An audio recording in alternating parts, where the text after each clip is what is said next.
तो बात है हेरिडिटी के अंदर वेरिएशन की। वेरिएशन क्या होता है? The difference in the characteristics among the individual of a species. Species के अंदर जो डिफरेंसेस आते रहते हैं हम लोग उसको क्या बोलते हैं?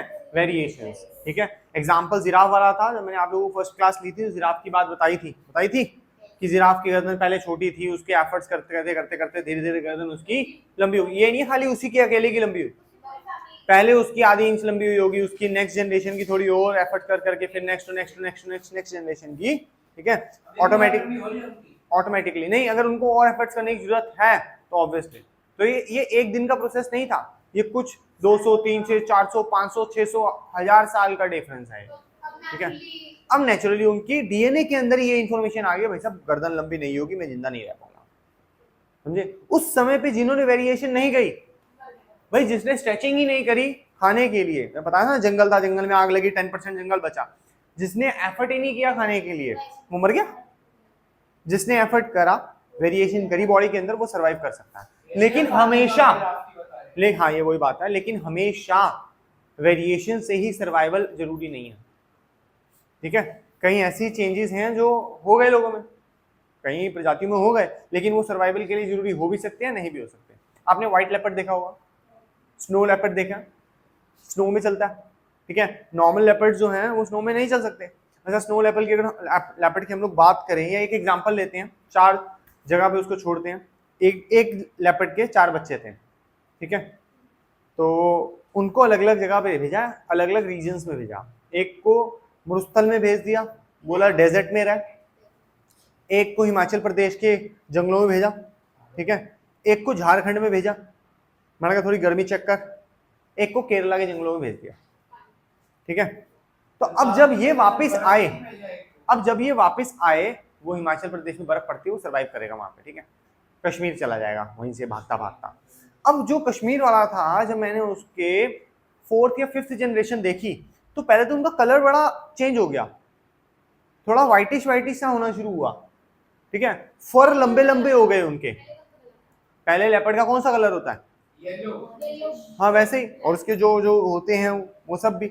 अच्छा जी, हाँ ऐसा काइंड ऑफ, प्रॉपर नहीं है बट ऐसा होता है अप्रॉक्स। तो आगे उसका कलर चेंज हुआ, थोड़ा व्हाइटिश हो गया, फर डबल ट्रिपल हो गए।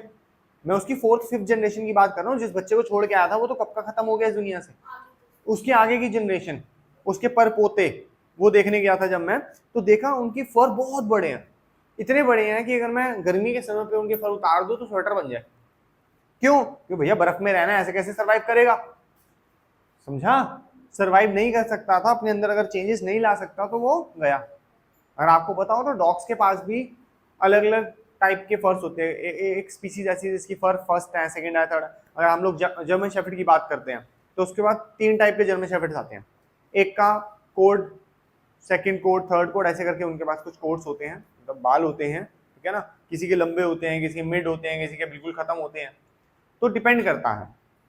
ऐसे ही उसके जो पोज थे, उसके जो पंजे थे, ठीक है, जब छोड़ के आया था नॉर्मल लेपर्ड के, बच्चा नहीं बड़ा छोड़ के आया था, उसके पोज इतने इतने थे। अब इन लोगों के पोज देखते हैं, इनके पोज इतने बड़े बड़े हैं, क्योंकि स्नो में चलने के लिए अगर पतले होंगे पैर तो अंदर चले जाएंगे, स्नो के सरफेस एरिया बढ़ गया उनका, जिसकी वजह से वो इजीली चल पाते हैं।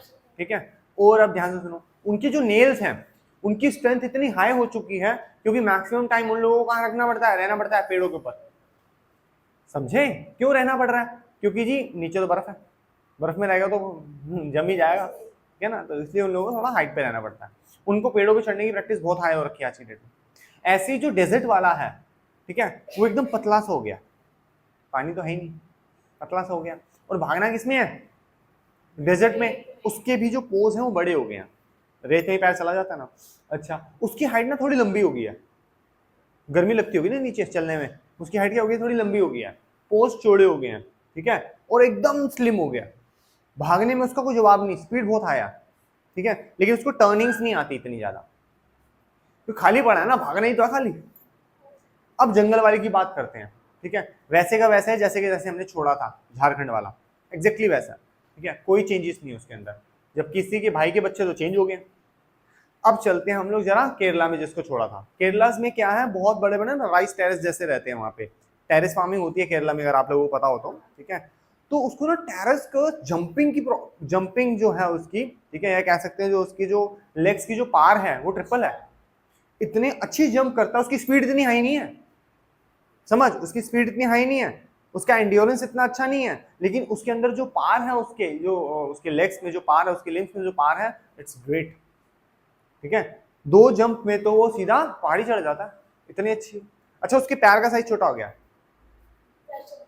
ठीक है, पहाड़ों पे चढ़ना है ना, जगह कम होती है चढ़ने के लिए, हिल क्लाइंबिंग के लिए पैरों का साइज छोटा हो गया, पोज ज्यादा बड़े नहीं रहे, लेकिन रफ बहुत है, रफ बहुत है। नेल्स उतने नहीं है, लेकिन जो उसके पोज है वो बहुत ज्यादा रफ है, ठीक है, जिससे वो अच्छे से चल सकता है, फ्रिक्शन हाई हो जाएगा उसका। ठीक है, ये चेंजेस हम लोगों को देखने मिला। और अच्छा, उसको स्विमिंग बहुत अच्छी आती है, ठीक है, तैरते तैरते कभी कभी गिर जाता होगा ओशन में, सी में, केरला के, पता नहीं किस साइड रहता है, हमें क्या पता, कभी कभी तो वहां भी है, उसको स्विमिंग बहुत अच्छी आती है, बाकियों को स्विमिंग उतनी अच्छी नहीं आती, आती है, सबको आती है, ठीक है, राजस्थान वाले को नहीं, ऐसे नहीं है, इन लोगों की खुद का बॉडी स्ट्रक्चर ना कुछ ऐसा होता है कि जल्दी डूबते नहीं है, ठीक है, काऊ को स्विमिंग नहीं आती, उसको बस छोड़ दे, आराम से तैरती रहती है, ज्यादा सर को प्रॉब्लम लेने की जरूरत नहीं है, ठीक है, बफेलोज हैं तो बफेलो को ऐसे छोड़ दे, तैर रही है तो उसके ऊपर बैठ जाए, उसको कोई दिक्कत नहीं, ठीक है ना, हमने तो सारा बचपन निकाला है, उसको भेजते थे, हमें आता नहीं था, हम उसके ऊपर बैठ जाते थे,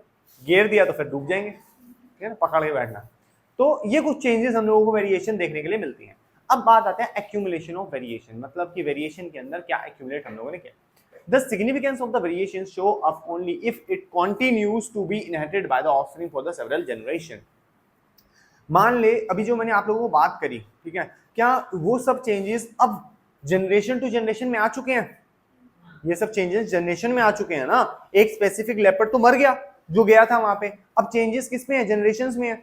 अब मान ले मैं उसको यहां ले आऊं और उसका फर्स्ट बेबी हुआ, वो भी तो वैसा ही दिखेगा जैसा उसके थे, जिस रीजन से वो आया वैसा ही तो दिखेगा, वैसे ही कलर होगा, वैसा ही कोड होगा, चेंजेस थोड़ा हो गए इतनी जल्दी उसके अंदर। अब बोलू नहीं तेरे दादा तो यहीं के थे, खैर दादा थे ना, अभी तो डायरेक्टली मैं यहीं आया हूँ, ठीक है, दादा भी छोड़ के मैं 5-7 जनरेशन की बात करूं तब चेंजेस होते हैं उसके अंदर, तो अब उसके अंदर चेंजेस अगर आ गए हैं तो हम बोल सकते हैं उसने एक्यूमुलेट कर लिया अपने अंदर वो सब चीजें, ठीक है, अडैप्ट कर ली है। एक्यूमुलेशन का मतलब यही है कि अब उसके अंदर वो चेंजेस आ चुके हैं, ऑफस्प्रिंग्स के अंदर जाएंगे।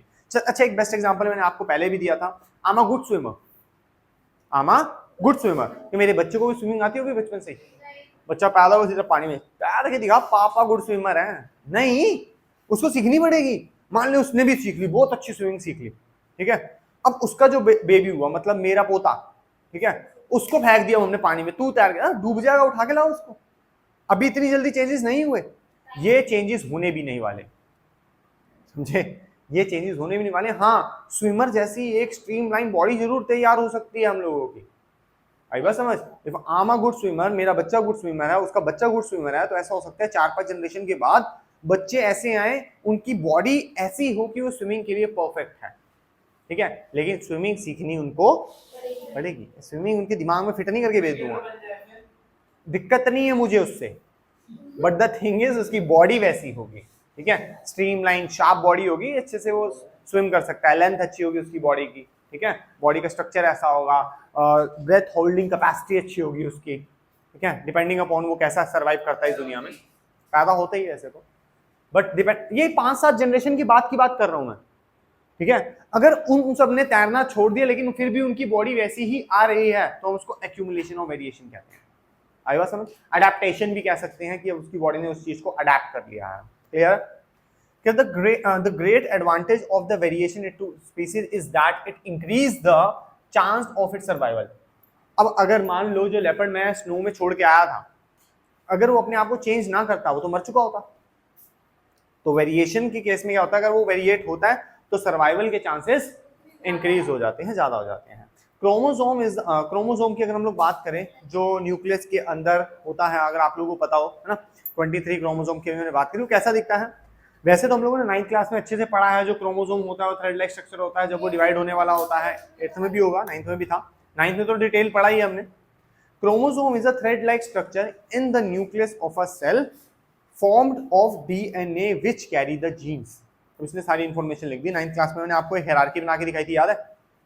सेल में न्यूक्लियस में क्रोमोसोम में डीएनए में जीन्स, ये वही हायरार्की की बात कर रहा है। पहले इसने बताया क्रोमोसोम थ्रेड लाइक स्ट्रक्चर होता है, न्यूक्लियस के अंदर होता है, और न्यूक्लियस किसका, सेल का। तो मतलब कह रहा है सेल के अंदर न्यूक्लियस, न्यूक्लियस के अंदर क्रोमोसोम, क्रोमोसोम के अंदर डीएनए, और डीएनए मतलब कि जीन से बनता है डीएनए, डीएनए से बनता है क्रोमोसोम, क्रोमोसोम से बनता है न्यूक्लियस, न्यूक्लियस से बनता है सेल। ऐसा समझ सकते हो तुम अपने लिए। क्लियर है? अच्छा जी, तो मतलब जो इंफॉर्मेशन एग्जैक्टली हमारी है वो क्रोमोसोम में ना होके जीन्स में बोलना इजी रहेगा, या इजी रहेगा कि जीन्स में इंफॉर्मेशन है। अब ध्यान से देखते हैं, अ जीन्स, ये 1 मार्क में क्वेश्चन आता है। A genes is a unit of DNA, DNA की यूनिट है जीन्स। क्लियर है? यही क्वेश्चन आता है, what is the unit of DNA, और बच्चे को नहीं पता तो नहीं पता। DNA on a chromosome which govern the significance synthesis of one protein, जो सिंथेसाइज करता है प्रोटीन को, that control a specific character of an organism, मतलब कि जो डीएनए बनाने का काम करेगा आगे। ठीक है? डीएनए होता क्या है, प्रोटीन के डिफरेंट कॉम्बिनेशंस। ठीक है? तो वही कॉम्बिनेशंस के बारे में हम लोगों को बता रहा है। क्वेश्चन समझ आया क्या हम लोग कहने जा रहे हैं चैप्टर में?